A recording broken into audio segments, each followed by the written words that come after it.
प्रतिनिधियों ने ये हम लोगों को बताया कि कोविड प्रोटोकॉल का पालन करते हुए समय पर चुनाव होने चाहिए। तो सबसे प्रथम सभी दलों ने without any difference of opinion सभी ने कहा कि कोविड को ध्यान में रखते हुए समय पर चुनाव कराए जाए। कुछ दलों के प्रतिनिधियों ने दिन के समय बिना कोविड नियमों का पालन किए हुए चुनावी रैलियों के प्रति अपनी चिंता जाहिर की। साथ ही रैलियों की संख्याओं को नियंत्रित करने की भी मांग की। उन्होंने ये भी सुझाव दिया कि घनी आबादी वाले पोलिंग स्टेशंस को खुले स्थानों में किया जाए ताकि कोविड प्रोटोकॉल का पालन करते हुए मतदान संपन्न हो सके। कुछ दलों के प्रतिनिधि ने मांग की कि 80+ सीनियर सिटीजन्स और दिव्यांग वोटर्स जिन्हें घर बैठे पोस्टल बैलेट की सुविधा दी गई है उनकी सूची भी उनको दी जाए। राजनीतिक दलों के प्रतिनिधियों में से एक ने महिला मतदाताओं की सुरक्षा को ध्यान में रखते हुए पुख्ता इंतजाम करने का अनुरोध किया और पोलिंग बूथ पर पर्याप्त पुलिसकर्मियों की व्यवस्था की भी मांग की ताकि आवश्यकता होने पर महिला मतदाताओं की पहचान, सत्यापन और सुरक्षा व्यवस्थित रूप से हो सके। कुछ प्रतिनिधियों ने प्रशासन के कुछ लोगों के पक्षपाती रवैये की, यानी कि जो बायस्ड अप्रोच है, उसके बारे में भी शिकायत की और दलों के प्रतिनिधियों में से एक ने पुलिस द्वारा उनकी रैलियों पर अनुचित प्रतिबंध लगाने का आरोप भी लगाया। उन्होंने ये भी बताया कि उनके प्रत्याशी भी आर्थिक रूप से इतने सक्षम नहीं हैं कि विज्ञापनों का प्रसारण कर सकें। दलों के प्रतिनिधियों में से एक ने समूचे राज्य में CPF की जल्दी से तैनाती का भी अनुरोध किया। अधिकतर राजनीतिक दलों ने प्रचार प्रसार के दौरान धनबल, शराब, मादक पदार्थों और मतदाताओं को फ्री भी दिए जाने पर संभावना जताई तथा इसके माध्यम से चुनाव प्रभावित होने की चिंता भी व्यक्त की। विभिन्न राजनीतिक दलों के प्रतिनिधियों ने हेट स्पीच तथा रैलियों में बेहिसाब इस्तेमाल किए जाने पर चिंता की। राजनीतिक दलों के प्रतिनिधियों में से एक ने पेड न्यूज़ को लेकर भी अपनी चिंता व्यक्त की है। राजनीतिक दलों के प्रतिनिधियों ने जिन मुद्दों पर अपने आयोग के समक्ष रखे हैं उन सभी मुद्दों से आयोग अवगत है। भारत निर्वाचन आयोग मतदान प्रक्रिया को और अधिक सुगम, सहज, सरल और प्रलोभन मुक्त करने के लिए सदैव प्रयासरत है। भारत निर्वाचन आयोग का हमेशा मानना है कि मतदाताओं के बाद राजनीतिक दल चुनाव प्रक्रिया के महत्वपूर्ण स्टेक होल्डर हैं। आयोग ने राजनीतिक दल के प्रतिनिधियों को आश्वासन भी दिया है कि हमारा प्रयास स्वतंत्र, निष्पक्ष, सहभागी, प्रलोभन युक्त और कोविड सेफ चुनाव कराने का है, inclusive and accessible elections, so that हमारा जो मोटो है that no voter should be left behind, that is our basic motto and commission will do each and every possible act for that particular direction. मैं आपको इसके बारे में बताना चाहता हूं कि जो हमारा मतदाता पंजीकरण का जो अभी कार्यक्रम चल रहा है और जो चला है और 5 तारीख को जो ड्राफ्ट रोल प्रकाशित होना है उसमें हमारे अधिकारियों ने उसमें काफ़ी मेहनत की है और क्या क्या उसके परिणाम हुए हैं वो आपके समक्ष रखना चाहूँगा। जो हमारा विशेष संक्षिप्त पुनरीक्षण जिसको हम SSR बोलते हैं, 5 जनवरी 2022 को निर्वाचक नामावली अंतिम रूप से प्रकाशित की जाएगी। राज्य में अभी तक मतदाताओं की कुल संख्या लगभग 15 करोड़ से अधिक है। अंतिम प्रकाशन पर मतदाताओं के वास्तविक आंकड़े स्पष्ट होंगे। इसके बाद भी नामांकन दाखिल करने का आखिरी तारीख तक भी मतदाता क्लेम्स ऑब्जेक्शन सबमिट कर सकते हैं। असल में कुछ लोगों को ये भ्रांति है कि जब ये प्रकाशित हो रही है शायद हमारा नाम उसके बाद जिसमें ना लिखा जाए। तो मैं ये भी बताना चाहूँगा आपके जरिए सभी लोगों को कि ये प्रकाशित होने के बाद भी लोग देख लें, अगर किसी का नाम उसमें नहीं लिखा गया है या किसी का नाम कटने से भी रह गया है तो उस तरह के सारे क्लेमों को वो जो हमारे नॉमिनेशन की आखिरी दिन होती है उस तक वो अपने क्लेम्स और ऑब्जेक्शन फाइल कर सकते हैं। तो अभी ये नहीं है कि जी खत्म हो गया अब हमारा नाम कैसे जुड़ेगा। तो ये जो चिंता है किसी के भी दिमाग में वो आप ही उसको निकाल सकते हैं, आप ही वहाँ तक हमें पहुँचा सकते हैं।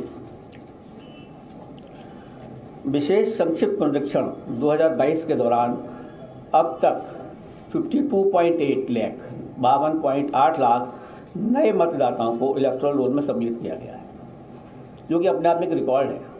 इसमें लगभग 23.92 लाख पुरुष और 28.86 लाख महिला मतदाता हैं। इन नए मतदाताओं में 18 से 19 आयु वर्ग के करीब 19.89 लाख शामिल हैं, जो कि पिछले SSR के मुकाबले 3 गुने अधिक हैं।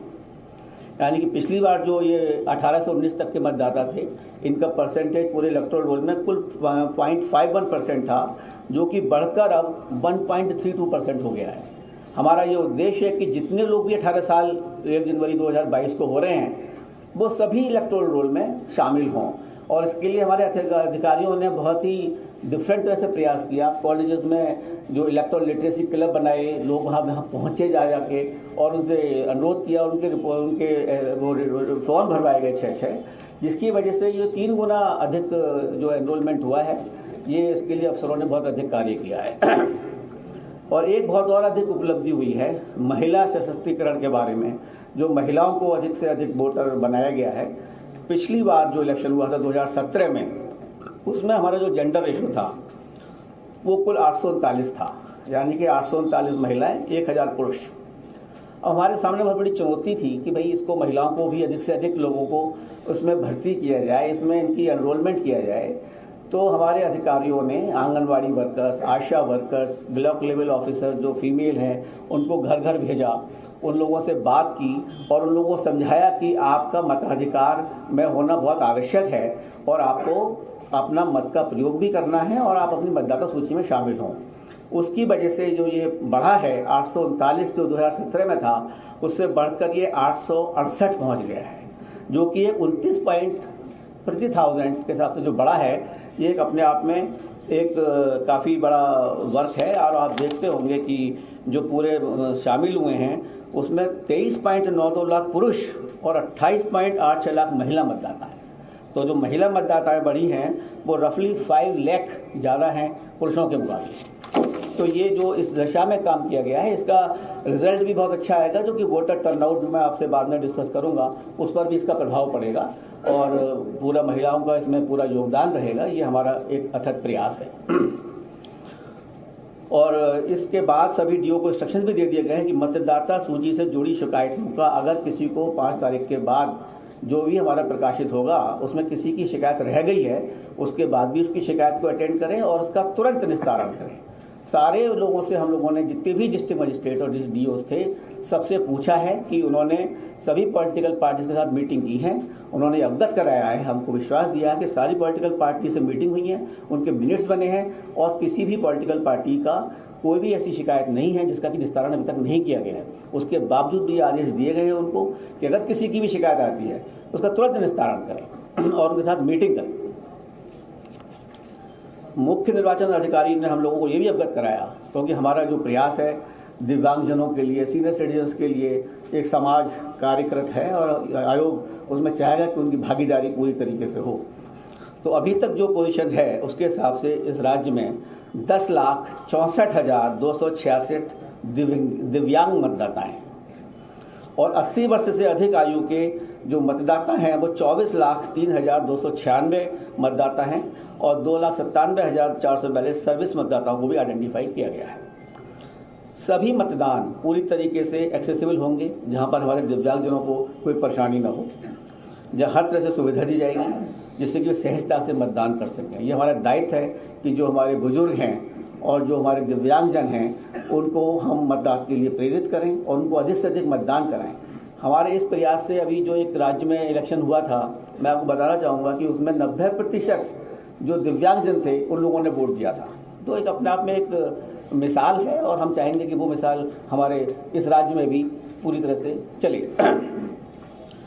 और आपको जानकर खुशी होगी कि इस प्रदेश में पहली बार 80 वर्ष से अधिक आयु वर्ग के वरिष्ठ नागरिकों को, दिव्यांग मतदाताओं को और कोविड अफेक्टेड मतदाताओं को आयोग घर द्वारा घर पर ही बैठे हुए पोस्टल बैलेट की ऑप्शनल सुविधा प्रदान करेगा।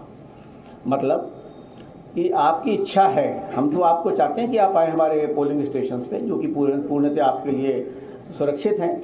उसके बावजूद भी अगर कोई लोग नहीं आना चाहते, जैसे 80 प्लस के आदमी हैं, अगर वो नहीं आना चाहते हैं तो ECI will go to their doorstep. ECI is at the doorstep of these senior citizens, of these divyang persons and these persons who are absolutely COVID affected. We will go to their home. लेकिन इसमें पूर्णतः पारदर्शिता बढ़ती जाएगी। कुछ political parties का थोड़ा सा कंसर्न था। मैं बताना चाहूँगा कि जो लोग भी इस तरह से अपने फॉर्म भरेंगे और जो इसमें आना चाहेंगे कि हम घर से ही वोट देना चाहते हैं, उनका नाम पॉलिटिकल पार्टीज को दिया जाएगा, जो हमारी टीम जाएगी उसकी वीडियोग्राफी होगी, टाइम बताया जाएगा। और ये भी मेंटेन किया जाएगा सीक्रेसी डिस्टर्ब ना हो, because ultimately it has to be secret ballot. So secrecy maintain रहे, लेकिन साथ में पारदर्शिता हो और निष्पक्षता हो। ये एक बहुत बड़ी चीज़ है और चुनौती है जिसको कि हम लोग पूरा करेंगे, और सभी लोगों को उसमें हम लोगों का सहयोग देना चाहिए कि अगर हम उनके घर पर जा रहे हैं, पहली बार इस तरह की सुविधा दी जा रही है, हालांकि बहुत से लोगों ने इसको नहीं लिया और उन्होंने कहा चूँकि ये तो एक पर्व है और हम लोग जाना चाहेंगे बूथ पर। तो जो हम लोगों ने बिहार में इस तरह से सबसे पहले शुरू किया था, तो वहाँ पे कुल 3% लोगों ने कहा कि हम आपको घर बैठे बैठे हम इलेक्शन करेंगे, बाकी लोग तो सब बूथ पर ही आए थे। तो इस तरह से यहाँ पर भी हम जो चाहेंगे जो लोग फॉर्म भरेंगे उसकी विधिवत सूचना दी जाएगी पॉलिटिकल पार्टीज को, और उनको पूरी तरीके से, जो मेरा एक सुझाव है हमेशा कि DCI is at your ECI is at your door step. तो ये इसके द्वारा हम चाहेंगे कि मतदान इसी तरीके से हो और उन लोगों को हम मतदान में भागीदारी बना सकें। मैं आपको मतदान केंद्र और मतदाताओं की सुविधा के बारे में बताना चाहूँगा। कोविड को ध्यान में रखते हुए पहले जो हमारे बूथ थे वो 1500 लोगों के ऊपर एक बूथ बनाया जाता था। हमने इसको घटाकर 1250 कर दिया है, और इसलिए ऑन एन एवरेज 860 लोग एक बूथ के ऊपर बनाए गए हैं। इससे हमारी जो पोलिंग बूथ की संख्या है वो 11,000 बढ़ चुकी है ऑलरेडी। तो इसके कंसिक्वेंस में जितना स्टाफ वगैरह लगाना होता है वो भी बढ़ गया है, जिनके लिए ज़्यादा लोग लगाए जाएंगे। तो हमारे बूथ जो हो गए हैं वो 1,74,351 मतदान स्थल हैं, और इस तरह के बूथ हमारे जो बढ़ाए गए हैं वो 11,000 हैं। सभी DOs को हम लोगों ने निर्देश दिए हैं कि जहाँ पर भी पोलिंग स्टेशंस किसी भी लोकेशंस पे अगर 5 पोलिंग बूथ हैं तो वो खुद जाकर उसकी समीक्षा करें, खुद जाकर देखें कि वहाँ पर पूरी तरीके से सब भीड़ को मैनेज करने की व्यवस्था है या नहीं है, एग्जिट और एंट्री पॉइंट प्रॉपर है या नहीं है, बैठने की व्यवस्था प्रॉपर है या नहीं है। तो इस तरह से वो स्वयं खुद जाकर देखें। कहीं कहीं जहाँ पर हैं 10-10 पोलिंग स्टेशंस भी हैं एक पर्टिकुलर लोकेशंस पे, जहाँ बहुत बड़े बड़े ग्राउंड्स हैं, बहुत बड़े बड़े कॉलेजेस हैं, but we have seen these officers will go themselves, verify that proper arrangements are made. और ये हमारा चुनाव आयोग बिल्कुल इसके लिए प्रयासरत है कि सभी पोलिंग बूथ्स पर assured minimum facilities will be provided, meaning thereby that सभी पोलिंग बूथ्स पर पानी की व्यवस्था, शौचालय की व्यवस्था, बैठने की व्यवस्था, बिजली आपके लिए और दिव्यांगजनों के लिए एक जेंटल रैंप की व्यवस्था, हर जगह जो हमारे पोलिंग बूथ होंगे रैंप की व्यवस्था की जाएगी, जिससे कि व्हील चेयर की व्यवस्था की जाएगी और वॉलंटियर्स की व्यवस्था की जाएगी, और उनको पिक एंड ड्रॉप की फैसिलिटी भी फ्री में दी जाएगी। जो भी आना चाहते हैं वो अपनी PWD ऐप है उस पर भरें या वैसे भी हमें सूचित करें, और हमारा कमीशन उसके लिए खुद सारी व्यवस्थाओं की अरेंजमेंट करेगा, और दिव्यांगजन जिससे कि अपना वोट सुचारू रूप से कर सके। राज्य में 4030 मॉडल मतदान केंद्र बनाए जाएंगे, मतलब प्रत्येक असेंबली कंस्टिट्यूएंसी में लगभग 10 आइडियल पोलिंग बूथ होंगे, जिसमें कि बहुत अच्छी तरीके से जो भी स्पेस और जो भी होगा उसको दिखाया भी जाएगा, उसको करा जाएगा, so that everybody should see that what is the model this thing. और वुमेन पार्टिसिपेशन के लिए हम चाहते हैं कि महिला सशक्तिकरण पर, जैसे पहले बताया मैंने आपको, एक प्रॉपर अफेक्ट आना चाहिए, उनको इस भागीदारी में एक फीलिंग आनी चाहिए कि स्ट्रेंथ इज सेम। इस प्रदेश में कम से कम 800 all women manage polling station बनाए जाएंगे।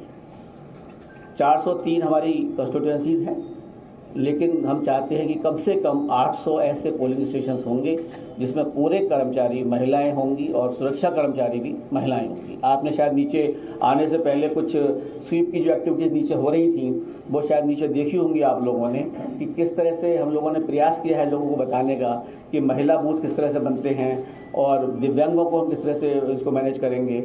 उस तरह की चीज़ें शायद आप लोगों ने देखी होंगी, और उसको जिन्होंने नहीं देखी हो वो देखें कि हमने नीचे एग्जीबिशन जो लगाई हुई है थोड़ी सी, उसको आप देखें, जिससे कि इसका प्रचार प्रसार आपके माध्यम से मैक्सिमम हो पाएगा।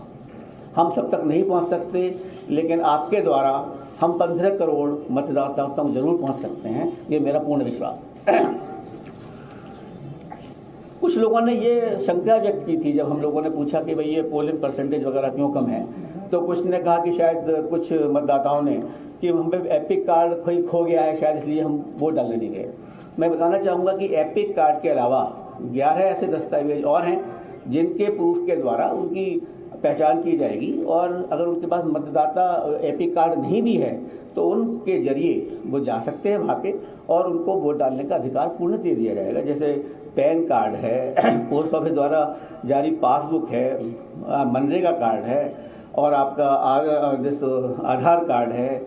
इस तरह के कई 11 हमारे दस्तावेज हैं जिनके थ्रू वो जा सकता है, और कोई ये मतलब फील ही ना करे कि मेरा नाम अगर सूची में है और मुझ पर कोई एपिक कार्ड नहीं है तो मतदाता मैं कार्ड अपना उपयोग नहीं कर पाऊंगा, क्योंकि सबसे इम्पोर्टेंट चीज़ है अब वोट डालना। उसके लिए हमारा आयोग जो भी संभव प्रयास होगा उसमें कहीं पीछे नहीं हटेगा, और अगर आपको भी कोई सजेशन देने होंगे तो आप हमें भेजें और हम चाहेंगे कि हमारे इस प्रदेश का टर्नआउट भी बढ़े, वो भी बहुत आवश्यक है, जिसके बारे में मैं आपको बताना चाहूँगा।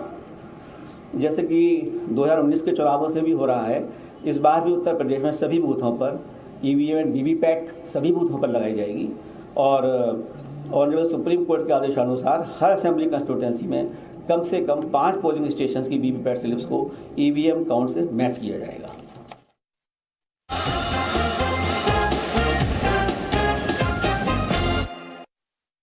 सर्दी भगाने का नुस्खा नंबर 32 अपनी बीवी के सुंदर हाथों से थी। सत्ता के लालच में जब नेता सच पर सवाल उठाने लगे, काले को सफेद बताकर हकीकत देश से छिपाने लगे, तब जरूरी है सच के साथ हर खबर को देश हित में देश के सामने रखना। देश हित सिर्फ जी न्यूज पर। Presenting V News app, available on Google Play and App Store. Download it now.